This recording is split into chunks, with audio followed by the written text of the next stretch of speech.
Prophet Igbekele Ọlọ́run bẹ òní Dixon Daddy Dixon CCC God of Wonders Parish 1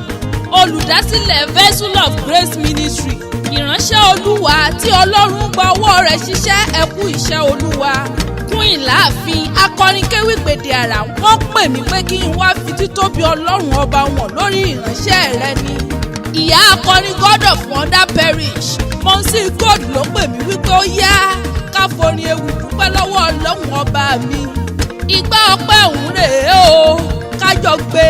àní kájọ fọpẹ́ fọ́ba mi òkè àrí ìró àrà alágbára ńlá ọba tó ní gbogbo ilé ayé lọ́wọ́ ńlá wà ń kí o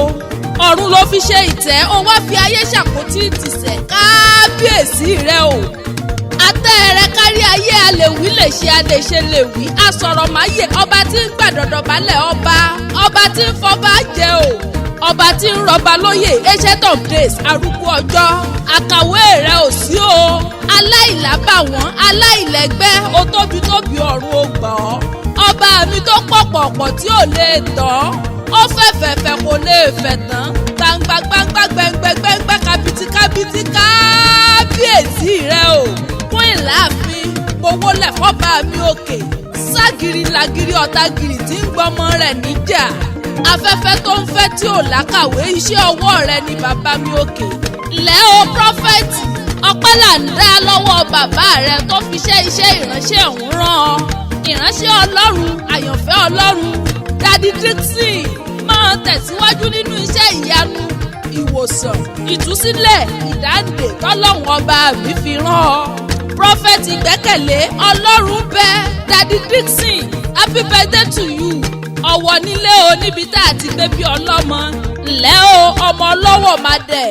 ọlọ́wọ̀ wọn kì í jẹran ẹdun nítorí ẹdun ló ṣe bàbá yín lóore èjì àlùmíníyàn ọmọ oyè ọkà èjì àlùmíníyàn ìyẹn dùn ọkà lójú kókó o ìyẹn abara funfun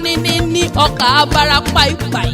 ọwọ́ ọmọ àdàgbà jálẹ̀ àwùrò ọmọ dada kú àdá ọmọ dada kú àdá lọ́jọ́ àlùmọ́ ti délé ayé wọn ò jalè rí ojú olóhùn ni wọ́n gbé mú tiwọn. Prophet Igbekele Ọlọ́run bẹ Daddy Dixon àṣeyí ṣàmọ́dún àṣàmọ́dún ṣèmí sí àwọn àgùntàn tọ́lọ́run kọ́ lé yín lọ́wọ́ wọn ní pẹ̀dín o kẹ́ ẹ gba èrè iṣẹ́ yín láyé kẹ́ ẹ tún dọ́rùn jọba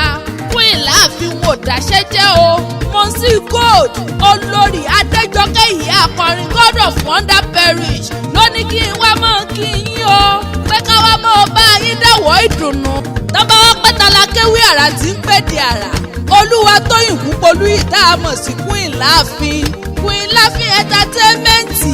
abọ́lódé fẹ̀ lójú ni wá ayẹyẹ ṣáà níṣẹ́ tiwa.